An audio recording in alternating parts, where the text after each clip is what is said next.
que nas aulas anteriores copiei um quadro comparativo. Nesse quadro comparativo, eu coloco lá alguns aspectos peculiares, algumas semelhanças e diferenças entre astecas, maias e incas. E aqui eu vou especificar um pouquinho. Por exemplo, nesse quadro comparativo eu coloquei conquistador. Aí nos incas eu coloquei Pizarro. Nos maias eu coloquei não houve. Nos astecas eu coloquei Cortês. Por que entre os maias não houve esse conquistador?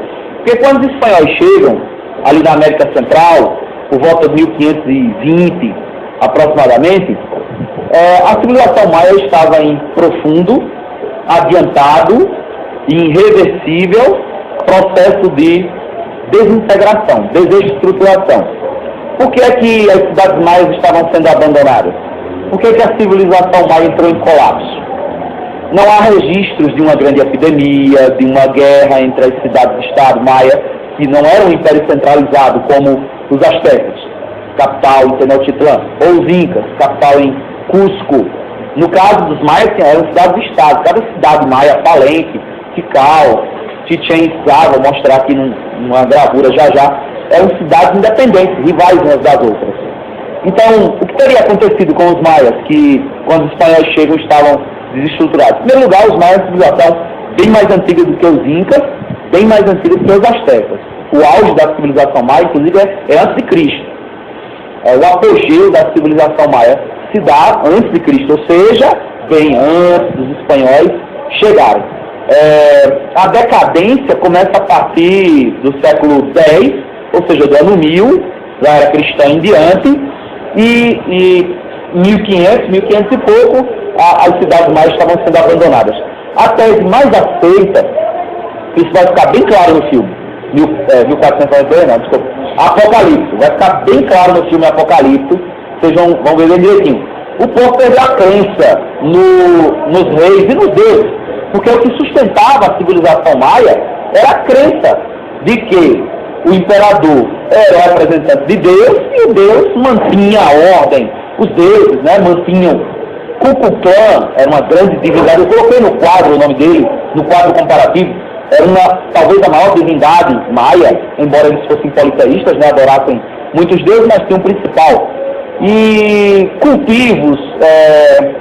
cultivos prejudicados ou com chuvas demasiadas, que alaga a plantação e você não colhe, ou seca, chuva de menos. A chuva tem que ser na medida, se ela vem de mais ou se ela vem de menos, prejudica a colheita. Então, fome, prejuízo nas colheitas, e isso é atribuído aos deuses.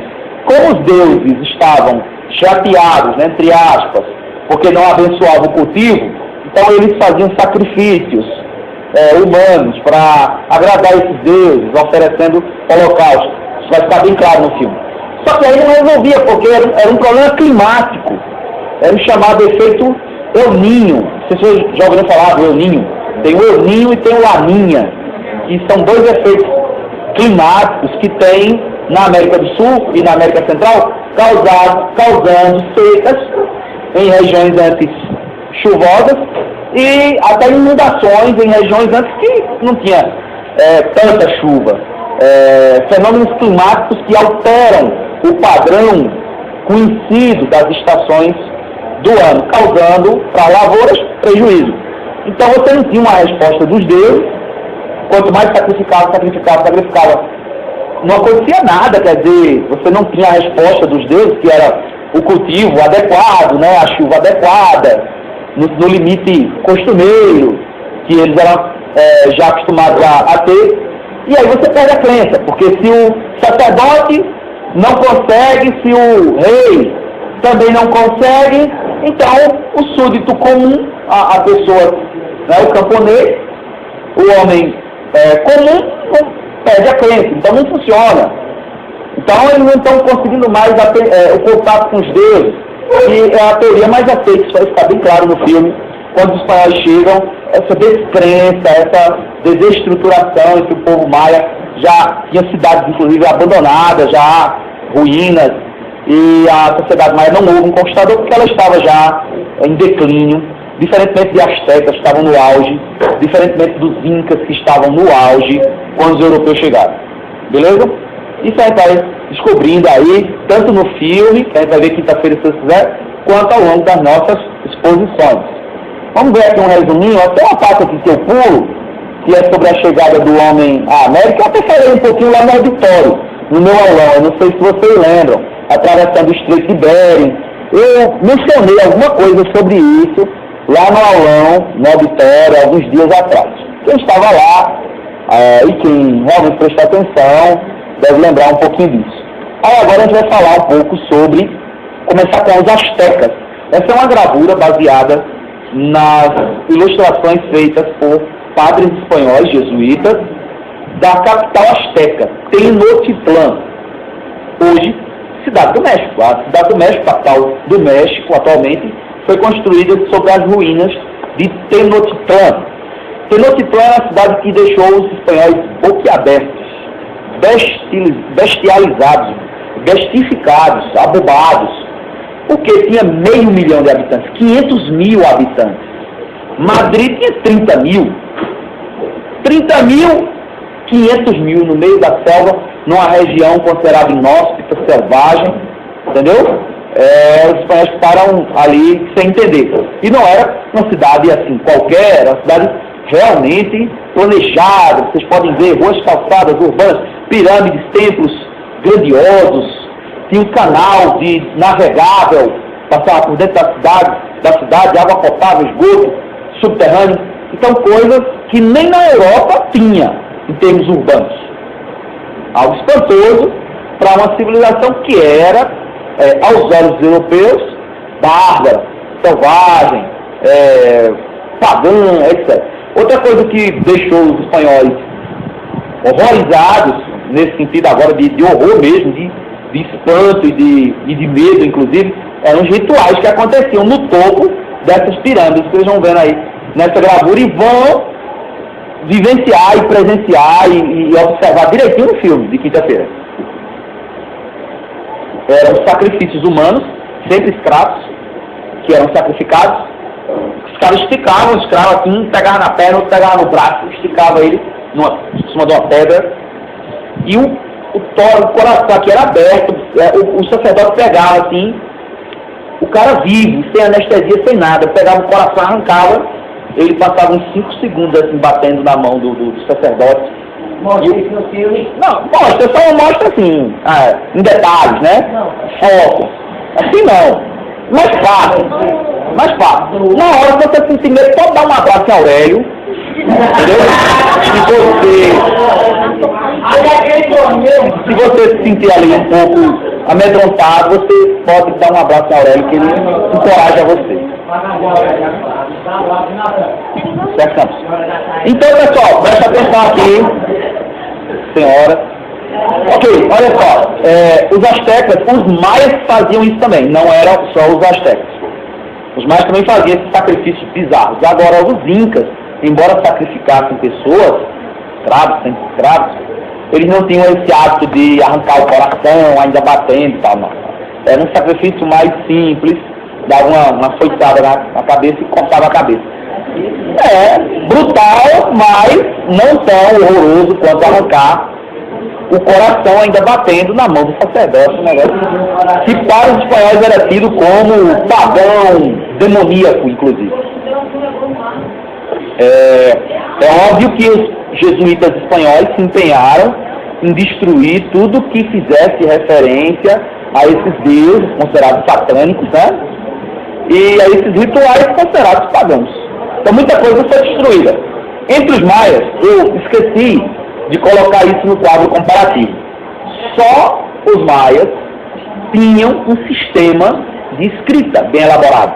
Eu não me refiro a desenhos, me refiro a um alfabeto. Na época em que o alfabeto maia foi criado, 5 séculos antes de Cristo, só tinha 5 escritas no planeta. A hieróglifa egípcia, a cuneiforme sumeriana, a escrita indiana, chinesa e a maia. Entendeu? Era um dos 5 modelos de escrita, um dos 5 alfabetos criados pelo homem no mundo, na data em que foi criado, mais ou menos 5 séculos antes de Cristo. 6 séculos antes de Cristo. Entendeu? Então era uma forma complexa que até hoje não foi totalmente decifrada. Foi decifrado um bocado de códices, mas 100% ainda não, ainda tem coisa a ser descoberta ainda. Olha, cara, o fato, no caso dos egípcios, a grande sacada, a grande descoberta dos hieróglifos foi a descoberta da pedra de Roseta, que tinha um texto em hieróglifo e em grego. Era o mesmo texto. Então, como eles escreveram em grego o mesmo texto, então foi fácil, ou relativamente fácil, fazer uma comparação. E agora, no caso dos maias, boa pergunta. Aí é pronto. Supõe-se, vamos dizer assim, né? Supõe-se que era o mesmo texto, vamos dizer assim. Aí, com base nisso, agora no caso dos maias, eu confesso a você que eu nunca li nada sobre uma escrita maia sendo decodificada e assim, de que tipo de decodificação, como, porque, ainda não sei dizer a você como. Existe um setor da ciência que se dedica só ao estudo de escritos antigos. Uns que se dedicam à escrita maia, outros... Eu acho que nem em Recife tem faculdade, curso, que você se dedica a isso. Talvez nem em Recife tenha. Só São Paulo não. São Paulo, Rio, na USP seguramente. Seguramente. Recife eu não tenho conhecimento que tem. Complexo. Vamos lá, pessoal. Eu vou falar sobre Machu Picchu, eu vou falar sobre Chichén Itzá. Machu Picchu. Gostou, foi? Falou em Machu agora, né?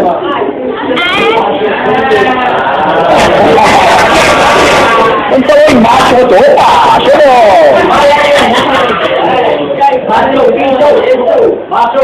Pessoal, eu quero falar sobre a conquista asteca. Preste atenção aqui, porque eu só tenho 20 minutos. Preste atenção, se liga aí. Eu vou terminar um pouquinho antes para desmontar o equipamento e tal.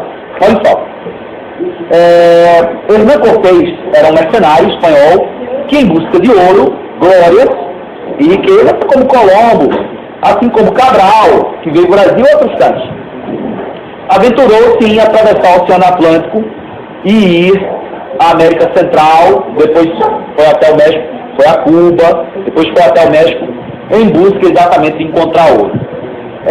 Como é que 300 espanhóis, embora armados, com arma de fogo, cavalos, como é que 300 e poucos espanhóis, derrotam um exército com 3 milhões de índios? É fácil. Né? Em primeiro lugar, eles não agiram sozinhos. Os espanhóis foram muito espertos, porque fizeram alianças. Isso vai ficar bem claro no filme.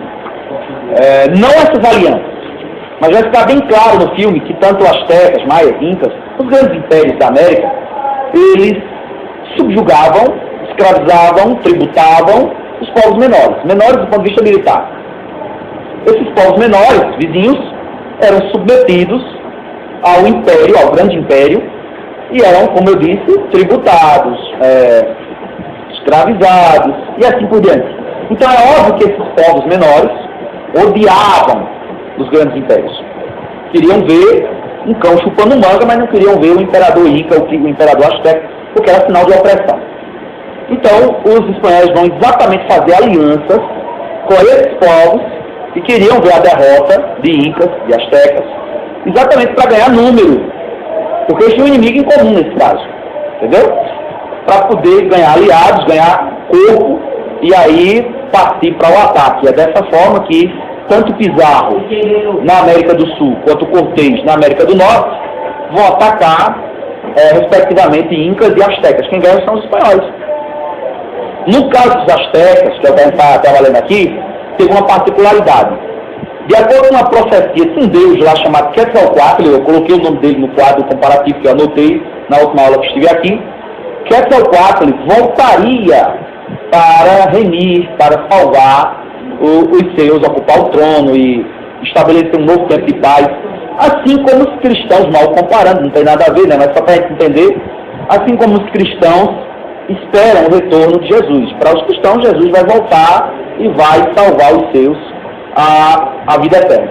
Então eles tinham uma crença semelhante com relação a Quetzalcoatl. Quando Cortês chega com aquela aparência, branco, barba, armadura de ferro, cavalos, arma de fogo, grandes caravelas, nunca um nativo podia imaginar de ver uma cena como essa. Cortês foi confundido com Deus, Quetzalcoatl. Cortês estava mais para diabo do que para Deus, mas naquele momento foi confundido com Deus, Quetzalcoatl. E ao invés de ser recebido com guerra, foi recebido tapete vermelho, com reverência, entendeu? E aí ficou fácil para Cortês, nem precisou esforço para chegar em Tenochtitlán e para capturar Montezuma, o imperador asteca na época da conquista. Quando os astecas comuns, o povo, a massa, viu o imperador capturado, preso, amarrado, que era considerado um deus, o cara pensou assim, o que vai acontecer comigo se esse cara fez isso com Deus? Montezuma, prisioneiro, o que ele vai fazer comigo? Muitos astecas fugiram, nem guerrearam, favorados, entendeu? E os que guerrearam, mas infelizmente, ou felizmente, não sei, depende do ponto de vista, perderam. No caso dos Incas, não houve essa confusão com Deus, mas Atahualpa, o imperador Inca na época da conquista, 1532, Atahualpa ficou maravilhado com os cavalos. Ele planejou conversar com Pizarro para convencê-lo a doar os cavalos para ele e ele iniciar um criatório, né, de cavalos e tal. E nessa conversa ele foi preso. Atahualpa foi colocado numa sala como essa e, rodando pela sua vida, a Pizarro chegou a marcar um ponto no alto da parede, marcou com tinta e disse, eu encho essa sala com ouro até chegar nesse volume aqui, se você poupar minha vida. E Pizarro deu a ele 2.000 para realizar essa tarefa. Em menos de um mês, ele vasculhou o império todo em busca de ouro. Vocês viram no filme 1492, A Conquista do Paraíso, que quando Colombo volta para a Europa, ele leva umas peças de ouro para mostrar lá, umas máscaras e tal. Então, no caso dos Incas, eles tinham peças de ouro, mas não tinha valor de dinheiro. Para os índios tinha valor, um enfeite, um adorno, era um metal que reluzia, que era bonito, que eles faziam estátuas para adorar, mas não tinha um valor de dinheiro, né? O valor financeiro já tinha para o espanhol, para o europeu. E aí ele enche a sala de ouro, como prometido, e aí Atahualpa, o imperador, o Pizarro disse, pronto, agora eu não preciso mais de você. E matou ele. E derreteu o ouro, transformando em barras de ouro e mandando boa parte desse ouro para a Europa. E aí Atahualpa disse, então pelo menos me armar numa estátua e queime meu corpo, porque pelo menos assim terei direito à reencarnação. De acordo com a crença dele, ele reencarnaria se fosse morto nessas condições. Nem assim Atahualpa teve seu pedido atendido. Atahualpa foi garroteado. E todos vocês já sabem o que é o garrote, porque viram no filme, além de eu já ter contado, viram no filme 1492 o que é o garrote. Né? Como era um costume na época dos espanhóis, vocês puderam ver no filme, 1492, Atahualpa foi garroteado. Garrote, o cara, o réu prisioneiro, ele é sentado amarrado numa estaca, uma corda no pescoço, um bastão atrás, e você vai girando o bastão e a corda arrebenta a braqueia do cara. Vocês não viram isso no filme, 1492? Vocês viram isso? Olha o garrote. Todos vocês viram. Atahualpa morreu nessas condições. Deixa eu voltar aqui rapidamente. Pessoal, esse trecho aqui sobre os astecas fala de pavimentação de ruas, utilizando inclusive o petróleo. O petróleo, vocês sabem que o piche que faz o asfalto é derivado do petróleo. Então isso não é novo. O petróleo só é novo como uso de combustível. Então tem 150 anos. Certo? Agora, a utilização do petróleo para outros fins, isso é, entendeu? Antiquíssimo.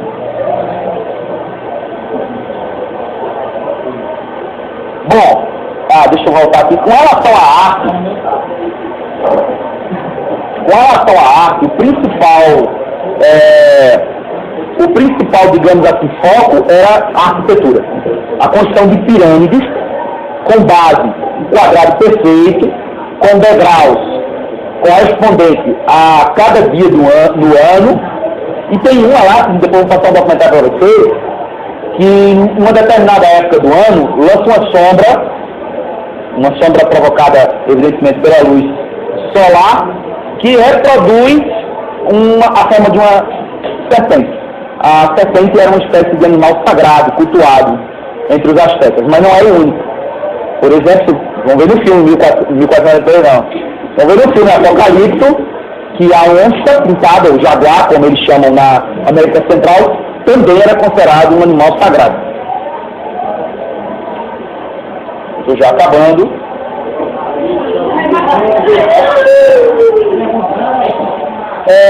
Com relação à economia, não tinham grandes diferenças, já que cultivavam milho, viviam também de caça, domesticavam animais, no caso dos incas aqui, a lhama, a alpaca e a vicunha, que é uma espécie de mistura de camelo com ovelha.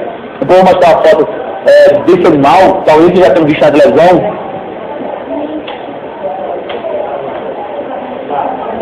E essa é a pirâmide nas ruínas de uma cidade maia chamada Chichén Itzá, como vocês podem ver aqui. Visitada, Chichén Itzá. Visitada por turistas do mundo inteiro. Até que se prove o contrário, não houve nenhum contato entre os povos pré-colombianos e os egípcios. Agora, as similaridades são muitas. Por exemplo, eles mumificavam os corpos, ambos os povos trabalhavam com mumificação de corpos, ambos os povos construíram pirâmides, e as pirâmides serviam de sarcófago para seus imperadores. Então tem semelhanças que são assustadoras, inclusive. Bom, essa é a localização geográfica dos maias, como vocês podem ver. Eu coloquei no quadro comparativo, que corresponde aos países atuais de Belize, Guatemala e Honduras, principalmente. E um pouquinho da chamada Península de Yucatán, que fica aqui, ó, o Golfo do México, como vocês podem ver nesse mapinha.